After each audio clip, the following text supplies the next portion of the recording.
Hey guys, this is Katie. My husband and I work on the farm, and our two young boys love helping out when they can. I'm usually the one that you'll talk to if you're interested in purchasing our beef or pork, so don't hesitate to reach out and ask any questions if you're interested.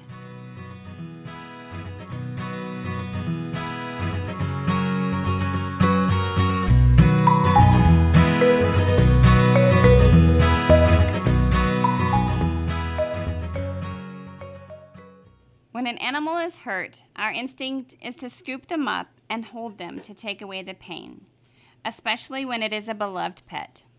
The problem is that the pet, regardless of the previous love and affection it was able to give, will often snap and try to bite you due to the pain.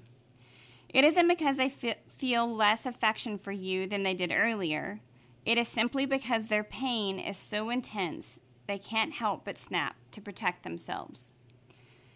I was reminded of this analogy when I began to wonder why I would sometimes snap at my husband when he did the exact same thing that prompted affection and appreciation the day before. He didn't do anything different. I was different. Sometimes I choose to respond out of my pain and fear like a hurt animal, and sometimes I choose to respond out of my spirit and confidence in the person God created. I could easily come up with a list of excuses. I am tired, hot, overwhelmed with work. I don't need one more statement, question, remark, or demand directed towards me today. I am full, but the reality is these are just excuses. I am not an animal that is confused and scared, and I am not a child that doesn't have the words to talk about my feelings. I am an adult in a relationship with someone that I love and trust. There is no need to push his affection away in fear, anger, or frustration. If I am tired, I can simply say, "Babe, can you give me a minute? I'm exhausted. Oh, and I love you. I'm not mad at you. I'm just tired." Some days, all I can ask for is a hug that turns to tears. I don't have to say a word, but he knows that I need him, and I'm not mad at him. I'm just done for the moment. I know that all relationships are not built on mutual trust and respect, but this ability to be honest with our feelings gives us the ability to open the door for honesty and discussion instead of fights based on emotions. It can diffuse arguments before they occur because we are communicating that we need help, not that we are so broken we can't interact. This can be scary and overwhelming because so often we run from these feelings and try to hide them. The flip side to this is when we see someone we love struggling, we must try to reach past the pain we see and let them know that we still love them. What can I do for you? I'm sorry you're struggling. Do you need a hug? Can I pray for you? This is probably the hardest for me because, like the injured animal, when those closest to me are struggling, I assume I've done something wrong. I withdraw and leave them alone while harboring resentment. Sometimes people do just need space, but how do you know if you don't ask? This is not an easy process for me since I want to pretend that nothing is wrong, feelings don't exist, and I can handle it on my own. But the reality is that the more I push the pain down, I become like the injured pet. All it takes is one affectionate touch of love for me to snap, because I've not dealt with what is causing the pain. Let us strive to be more than animals and immature children and reach out to others in our pain so that we can share our walk. In this process, we will see the need for each other and our unique talents instead of becoming more and more isolated. Find at least one person you can confide in and treat you with respect regardless of your feelings. Have confidence in the person God made you to be and the situations that He's put in front of you so that you can see purpose. Continue to reach out to others and share the journey of life.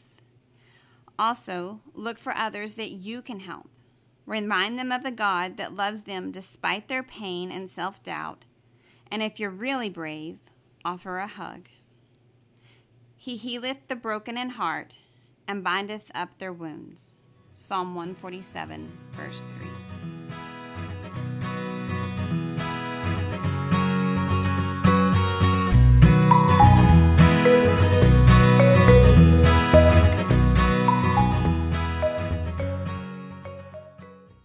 You know, that was good, Katie. That's the background, the deepness of it.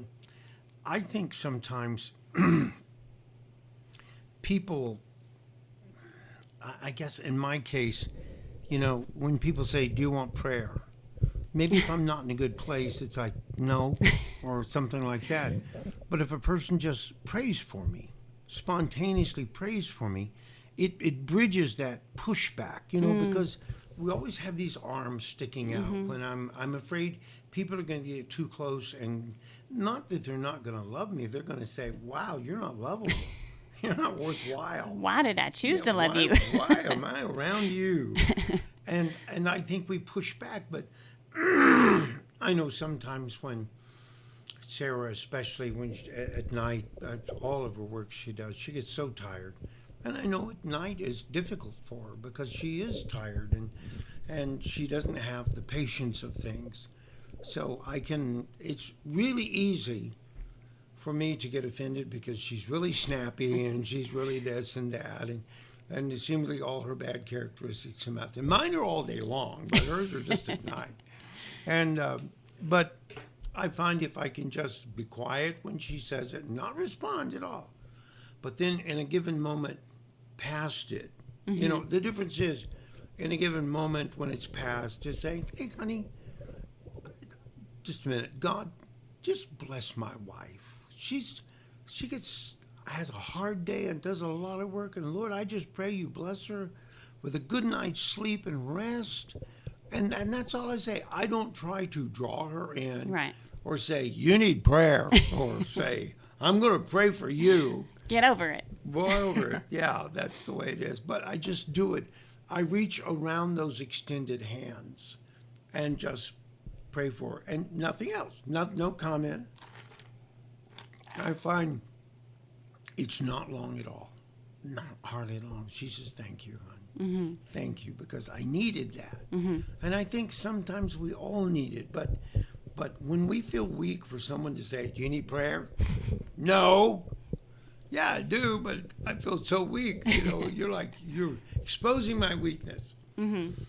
But I think you're right. When those times come, it's articulating to ourselves and say to people, if I can do this, instead of saying, inside maybe I want to just push back because of all the stuff pushing back on me. It's not the immediate of the moment. It's just everything compounded. And if I say, can I have a prayer? Would you pray for me? I mean, you know, would you just pray for me for a moment?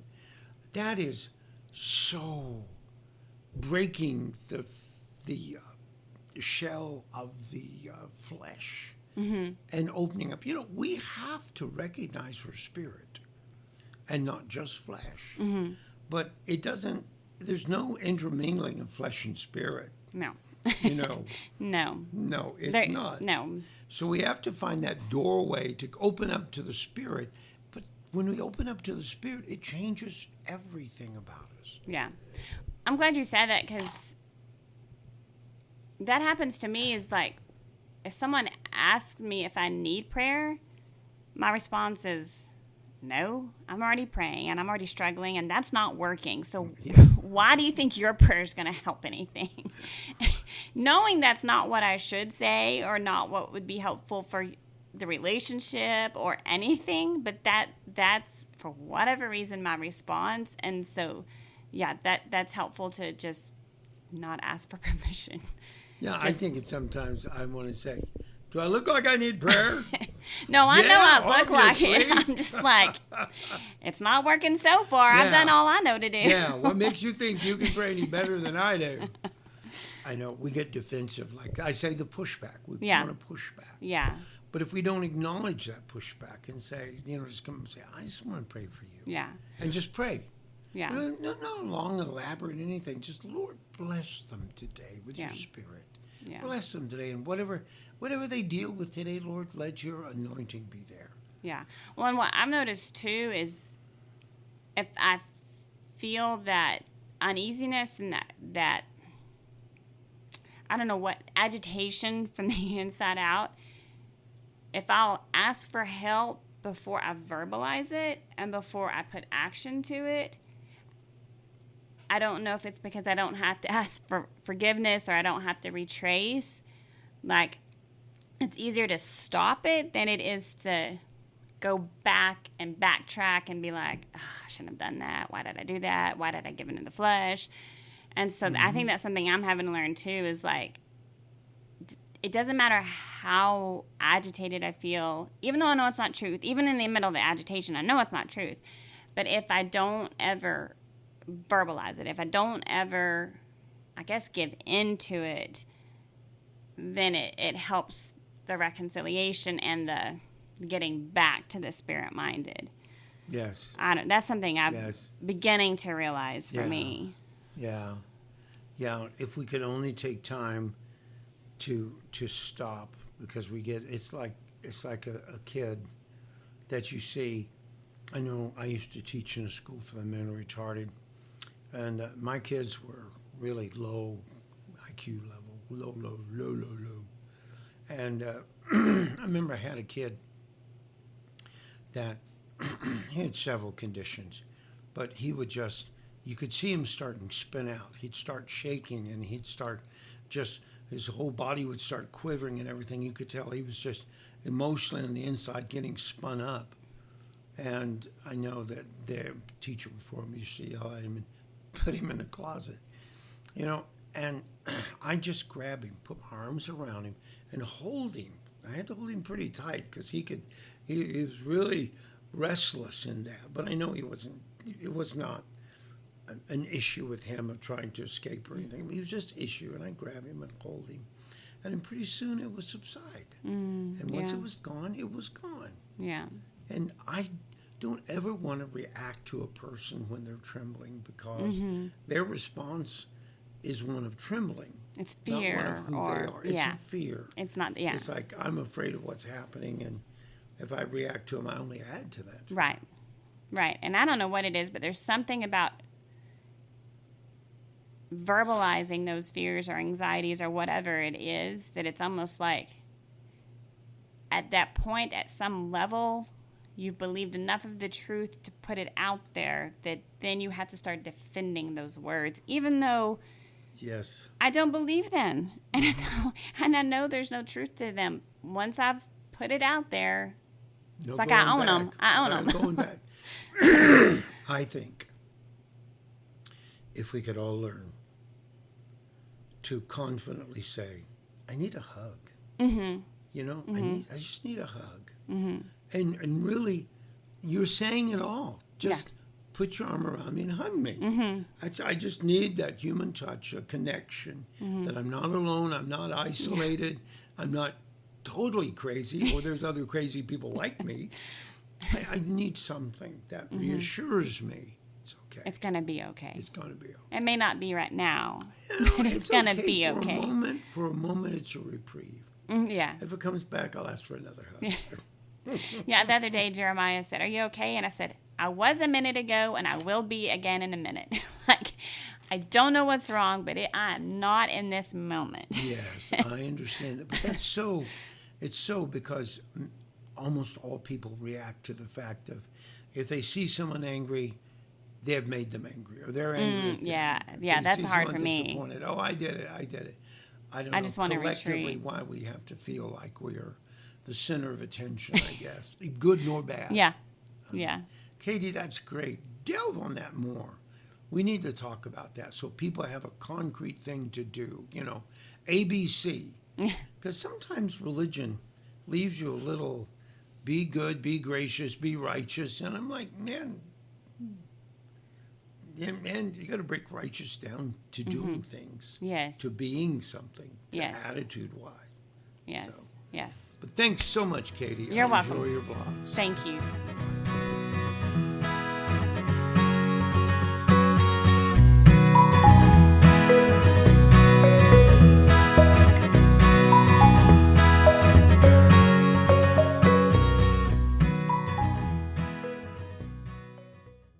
Hey y'all, thanks for joining us for Around the Supper Table. At Sanctuary Family Farms, we want to be real. Whether that's through our blogs, daily verses, or even Nana's recipes, we want to share the messages that God has laid on each of our hearts. If you liked what you heard today or want to get in touch with us, you can find us on Facebook and YouTube at Sanctuary Family Farms or our website at www.sanctuaryfamilyfarms.com, where we share our recipes and blogs and sell farm fresh beef and pork. We can't wait for you to join us again for next week's episode.